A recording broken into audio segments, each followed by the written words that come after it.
Hello students, statics में हमारा 10th chapter चल रहा था रेंज। ओके, रेंज के हमने आर्टिकल कर लिए हैं। आज हम करते हैं एग्जांपल्स। ओके, इसमें फर्स्ट एग्जांपल आपके पास, if P and Q are two non intersecting forces whose directions are perpendicular. आपके पास पी एंड क्यू, ये जैसे आपको दिख रहे हैं डायग्राम में, नॉन इंटरसेक्टिंग फोर्सेस हैं उस डायरेक्शन आर परपेंडिकुलर, उनकी जो डायरेक्शन है वो परपेंडिकुलर है। ठीक है, दैट मीन्स उनकी डायरेक्शन जो है वो परपेंडिकुलर, मतलब ये जो लाइन है ये वाली और ये वाली जो आपको जेड एक्सिस के पैरेलल दिख रहे हैं, इन दोनों के बीच का जो एंगल है वो आपका कितना है 90। Show that the ratio of distance of central axis from their line of action are Q square to P square. उनका रेशियो, डिस्टेंस का रेशियो सेंट्रल एक्सिस क्या है हमारी? सेंट्रल एक्सिस ये है जहाँ पे सिंगल फोर्स और कपल ऑफ मोमेंट कोइंसाइड कर रहे एक दूसरे को। ये वाली जो है जेड एक्सिस के लॉन्ग जो है वो हमारी इनकी सेंट्रल एक्सिस है। तो सेंट्रल एक्सिस ओए और ओ बी का जो रेशियो है, ओए और ओ बी का जो रेशियो है वो आपको Q square to P square दिखाना है। ओके, तो आपको स्टेटमेंट समझ आ गई? एक बार फिर से क्लियर कर देती हूँ। पी एंड क्यू, आपके पास ये दो नॉन इंटरसेक्टिंग फोर्स है, उनकी जो लाइन ऑफ, आप कंफ्यूज मत होइए, हुज डायरेक्शन आर परपेंडिकुलर्स, उनकी डायरेक्शंस परपेंडिकुलर है।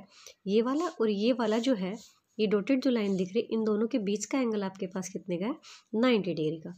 और उन दोनों की सेंट्रल एक्सिस क्या आपके पास? ओजेड है। ठीक है ना, सेंट्रल एक्सिस पता है ना, जहाँ पे रिजल्टेंट फोर्स और रिजल्टेंट कपल जो है दोनों कोइंसाइड करते हैं, वो हमारी क्या होती है? Central axis. अब यहाँ से ओरिजिन से ए की और ओरिजिन से बी की डिस्टेंस का जो रेशियो है वो आपको क्या square to P square swap करना है। ठीक है, तो चलिए, आर के बी द रेंज, आर के आपके पास कोई रेंज है, रिजल्टेंट रेंज है, ओ जेड उसकी सेंट्रल एक्सिस है, तो distance of A from O is A ले लिया हमने, इसको बी कंसिडर कर लिया। ओके, सिंस डायरेक्शन ऑफ क्या दे रखा है कि डायरेक्शंस ऑफ, इनके जो डायरेक्शंस है वो परपेंडिकुलर है टू ईच अदर। ठीक है, तो हमने इसके साथ एंगल बना लिया थीटा और इसके साथ एंगल बना लिया फाई। अब इन दोनों एंगल्स का सम कितना है आपके पास? π/2। तो आप किसी भी एक एंगल का निकाल सकते हो। फाई इज इक्वल टू क्या हो जाएगा? π/2 माइनस में थीटा। अब हमने क्या किया था, जो हमने आर्टिकल किए थे उसमें भी पहले रिजोल्विंग फोर्स निकाला, फिर कपल ऑफ मोमेंट निकाला। तो देखिए, एक बार हम क्या निकालेंगे, ओ जेड के लॉन्ग, फिर उसके परपेंडिकुलर के लॉन्ग। उसमें भी आपने यही किया था, ओ जेड और उसका परपेंडिकुलर आपका क्या है? वाई एक्सिस है। तो देखिए, ओ जेड के लॉन्ग आपका रिजल्टेंट फोर्स कितना है? आर। तो कैसे निकाल लोगे? पी कोस थीटा, इस फोर्स ने इसके साथ कितने का एंगल बनाए? Cos theta. P cos theta plus में Q cos phi equals to, इनकी जो डायरेक्शन है उसके रिगार्डिंग एंगल कितना है, फोर्स कितना है? आर। ओके, नेक्स्ट में आप परपेंडिकुलर के लॉन्ग निकाल रहे हो, तो पी साइन थीटा। देखिए, आपने एक सिंगल फोर्स को दो फोर्स में रिसोल्व किया था ना, ब्रेक किया था ना उनको, तो उनमें आपको ये पता था कि एक डायरेक्शन, जैसे सपोज करिए एक इधर है और एक इसके इस टाइप है, तो ये और ये दोनों की अपोजिट डायरेक्शन हो गई। तो इन केस आपके पास क्या हो जाएगा? P sine theta. ये पी साइन थीटा क्यों हुआ? क्योंकि हमारे पास ये ओ जेड और ओ वाई के बीच में ओ जेड परपेंडिकुलर था ओ वाई पे। ठीक है, तो देन अगर आप ये थीटा एंगल ले रहे हो तो वो क्या बन जाएगा? 90 माइनस का थीटा। आपका चलेगा ऐसे ही कि पी कोस थीटा, मतलब P cos 90 minus theta plus में माइनस में, क्योंकि इसका साइन अपोजिट है ना, Q sine 90 sine cos 90 minus में थीटा। ठीक है, मतलब फाई, इधर फाई है तो फाई ले लेंगे। अब देखिए, आर के लॉन्ग हम तो हमारा कोई फोर्स नहीं लग रहा, तो वहाँ पे क्या ले लेंगे? 0। ठीक है, अब देखिए, मैंने इसमें क्या किया, फाई की वैल्यू डाल दी। फाई की वैल्यू आपने क्या ले रखी थी? फाई की ले रखी थी π/2 माइनस में थीटा। तो हमने इसमें यूज़ कर दिया, इसकी जगह भी और इसकी जगह भी। तो हमारे पास ये जो नई इक्वेशन आई, आर की value in terms of theta, ऐसे ही ये 0। ओके, ठीक है। अब देखिए, हमने क्या किया, टेकिंग मोमेंट लिया अबाउट जेड एक्सिस और उसकी परपेंडिकुलर एक्सिस कौन है? Y axis. तो उसका बी क्या है, कैसे निकालते हो, force multiply sine angle between them और परपेंडिकुलर डिस्टेंस। तो इनका जो रिजल्टेंट है वो क्या है, के है। तो हमारे पास क्या बन गया, के इक्वल्स टू पी और साइन थीटा और डिस्टेंस क्या है परपेंडिकुलर ए प्लस में क्याउ, ठीक है, क्याउ फोर्स और बी परपेंडिकुलर डिस्टेंस और साइन फाई, ठीक है। ओके, अब जेड एक्सिस के अलोंग भी निकालना है। तो जेड एक्सिस के अलोंग क्या हो जाएगा, जेड एक्सिस के अलोंग तो हमारा कोई कपल मूवमेंट नहीं कर रहा, तो देखिए फिर उसकी डायरेक्शन भी क्या है, अपोजिट है। तो हमने लिया माइनस का पी साइन थीटा और ए और क्याउ कोस फाई और बी। इन दोनों में भी हमने क्या किया, फाई की वैल्यू डाल दी, पाई/2 माइनस थीटा। तो ये चीज़ चेंज हो जाएगी, ये कोस थीटा बन गया, ये साइन थीटा बन गया, ठीक है। अब हमारा पास 3 और 4 बन गया, ठीक है। हमने फोर्थ को में से क्या लिया, क्योंकि हमें क्या दिखाना है कि उन दोनों जो पॉइंट है उनकी सेंट्रल एक्सिस से जो डिस्टेंस है उसका रेशियो लेना है। तो ए और बी मान रखा है, तो ए और बी जो है वो हमें सिर्फ इक्वेशन नंबर 4 दे सकती है। तो हमने इक्वेशन नंबर 4 से ए और बी की वैल्यू निकाल ली, मतलब दोनों तरफ इक्वेट कर दिया और रेशियो निकाल लिया ए और बी का। तो ए और बी का रेशियो कितना है, क्या हो बाई पी इंटू में sine theta by cos theta, ये टेन थीटा बन गया। अब देखिए सेकंड से आप यहाँ से क्या ले सकते हो, कोस थीटा, ये P is equal to P sine theta equals to क्या हो कोस थीटा ले सकते हो ना। तो पी बाई ये आपके पास हो जाएगा क्या हो बाई पी और इक्वल्स टू टेन थीटा, ठीक है। आप पी को उधर ले गए, कोस को उधर, तो टेन थीटा की वैल्यू हमने डाल दी। तो देखिए जो हमें प्रूव करना था वही हो गया हमारा, ठीक है। नेक्स्ट है show that the minimum distance between force and forces which are equivalent to a given system R K. आपको शो करना है कि मिनिमम डिस्टेंस कहाँ से दो फोर्सेस के बीच में, टू इक्विवेलेंट फोर्सेस किस सिस्टम के, आर के सिस्टम के, which are inclined at 2 alpha, और उन दोनों के बीच का जो एंगल है वो कितना है, अल्फा। जैसे कि अभी हमें ये दिया गया था कि दोनों फोर्स की जो डायरेक्शंस है वो परपेंडिकुलर है, तो अब उन दोनों के बीच का जो एंगल है वो कितना है, 2 अल्फा है, और जो परपेंडिकुलर जो मिनिमम डिस्टेंस है वो आपकी क्या है, 2k/r कोस अल्फा, ठीक है। एंड साथ साथ क्या दिखाना है, the forces are then each equal to, और प्रत्येक जो फोर्स है वो हमारे इसके इक्वल होगा। तो क्लियर, आपके पास यहाँ पे कितनी चीज़ें हैं, आपके पास दो चीज़ें शो अप करनी है कि आपके पास मिनिमम डिस्टेंस जो है ना वो ये है, जबकि आपके पास उन दोनों के बीच का एंगल, ये चीज़ गिवन है 2 अल्फा। जैसे ऊपर वाले में हमें थीटा वो 90 दे रखा था, दोनों के बीच का एंगल, उनकी डायरेक्शंस के बीच का एंगल, तो यहाँ पे आपके पास क्या है, 2 अल्फा है। तो मिनिमम डिस्टेंस ये फाइंड आउट करनी है, साथ साथ प्रत्येक जो फोर्स है वो आपके पास ये उसके बराबर है, ठीक है। आपने ले लिया आर के, हमारे पास क्या है, आर के रिंच है, उसकी सेंट्रल एक्सिस क्या ले ली हमने, ओ जेड ले ली, ठीक है। देखिए आर और के कॉन्साइड कर रहे हैं, हमने ए पॉइंट की डिस्टेंस क्या ले ली, ए, और बी की क्या ले ली, स्मॉल बी, और दोनों जो फोर्स थे उनकी line of action P A P ले ली, एक की क्या है, ये ले ली। तो पी के लॉन्ग तो ये एक्ट कर रहा है, क्या के लॉन्ग ये एक्ट कर रहा है। हमने ले लिया कि ये ओ जेड के साथ, पी जो फोर्स है ओ जेड के साथ परपेंडिकुलर के साथ थीटा एंगल बनाता है, और ओ क्या जो है वो कितना बनाता है, फाई। अकॉर्डिंग टू क्वेश्चन उन दोनों की लाइन ऑफ एक्शन के बीच का एंगल कितना है, 2 अल्फा। तो दैट मीन्स थीटा और फाई का जो सम है वो कितना हो जाएगा आपका, 2 अल्फा। देखिए सीधी सीधी बात वही है घूम फिर के कि हमें रिजल्टेंट उनका फोर्स निकालना पड़ता है, फिर कपल निकालना पड़ता है, वहाँ से सोल्व कर लीजिएगा जो दे रखा है। तो हम पहले निकालेंगे रिजॉल्विंग फोर्स अलोंग किसके, जेड एक्सिस परपेंडिकुलर एक्सिस के, और सॉरी जेड एक्सिस के, और उसकी परपेंडिकुलर एक्सिस क्या है, वाई एक्सिस, उसके अलोंग। तो इसका वही सीधी सीधी बात आप जो बार बार करके आ चुके हो। तो रिजल्टेंट क्या है इसका, आर, ये हो जाएगा आपका पी कोस थीटा प्लस में क्या हो cos phi. Equation number 1 consider कर लिया।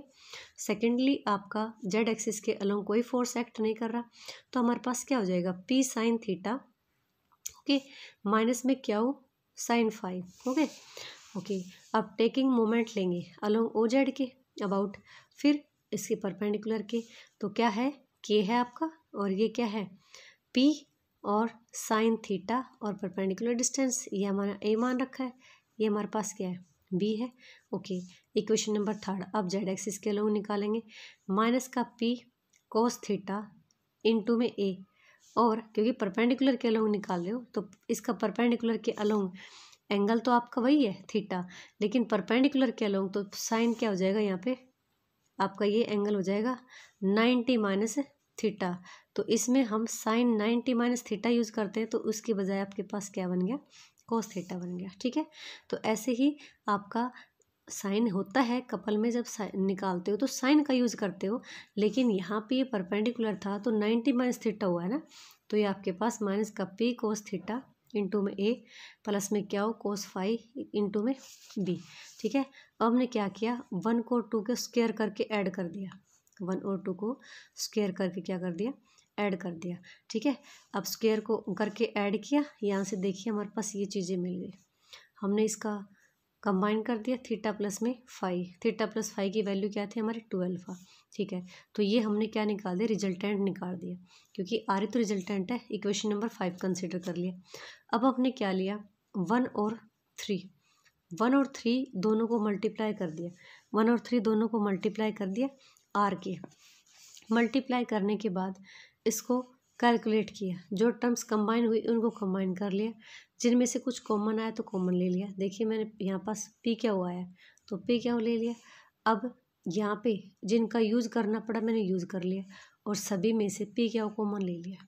अब देखिए ये चीज़ वापस कंबाइन हो गई, ये भी वापस कंबाइन हो गई, ये आपकी कैलकुलेशन है तो कैलकुलेशन तो आप कर लोगे। ठीक है, क्योंकि यहाँ पे सिर्फ इतना ध्यान रखना, इक्वेशन नंबर फर्स्ट और थर्ड को मल्टीप्लाई किया, थर्ड को मल्टीप्लाई करके और हमने जो टर्म्स कंबाइन करनी थी वो कंबाइन कर ली, और यहाँ पे हमने रिजल्ट किनका यूज़ किया है, एक तो सेकंड का और फोर्थ का, ये जो चेंजमेंट हुई है ये सेकंड और फोर्थ की वजह से हुई है। ठीक है, और आपके पास आर के क्या बन गया, ये आ गया, तो ए प्लस बी दोनों जो फोर्स थे उनकी बीच की डिस्टेंस कितनी थी, मिनिमम डिस्टेंस ए प्लस बी थी ना, तो ए प्लस बी आपने ये निकाल दी, वही आपको ये कह रहा था ए प्लस बी निकाली मिनिमम डिस्टेंस। ठीक है, अभी कह रहे इसको मैक्सिमाइज करना है, मिनिमम डिस्टेंस, ये तो हमने सिर्फ क्या निकाली, डिस्टेंस निकाली, व्हेन पी क्या हो आपके पास क्या हो, मिनिमम, जब पी क्या हो आपके पास मिनिमम होगा तब जब जाके आपको क्या मिलेगा, मिनिमम डिस्टेंस मिलेगी।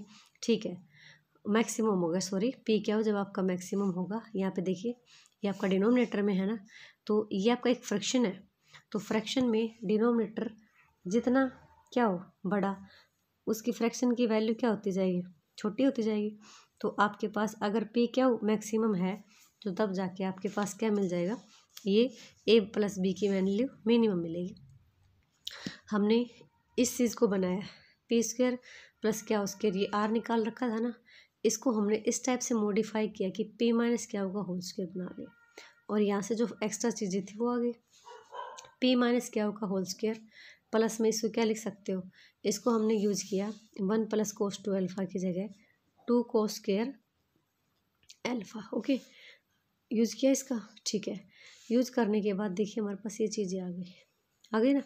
अब क्या करोगे, पी क्या मैक्सिमम है, पी क्या मैक्सिमम कब होगा, ये देखिए पी क्या मैक्सिमम, देखो ये आर स्क्वायर है, ये भी आर स्क्वायर है, इस आर स्क्वायर में से ये चीज़ घट रही है, तो जैसे ही ये कोई वैल्यू देगी तो इधर वाली LHS की जो वैल्यू है वो कम होती जाएगी।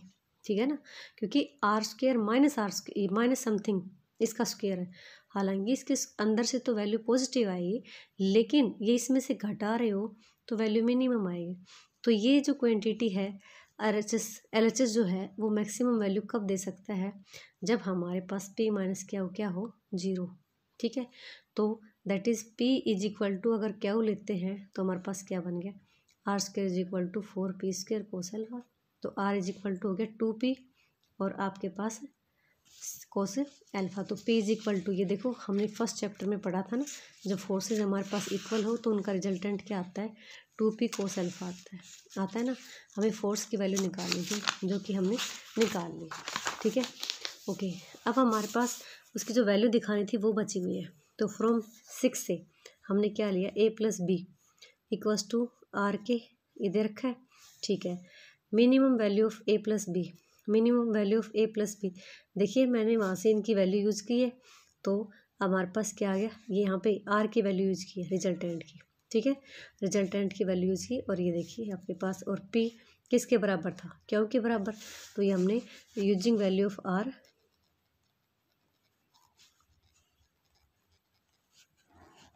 आर की वैल्यू यूज की, साथ साथ पी किसके इक्वल है, क्यू, ये सब यूज किया। तो देखिए आपके पास सॉल्व करने के बाद ये आ गया।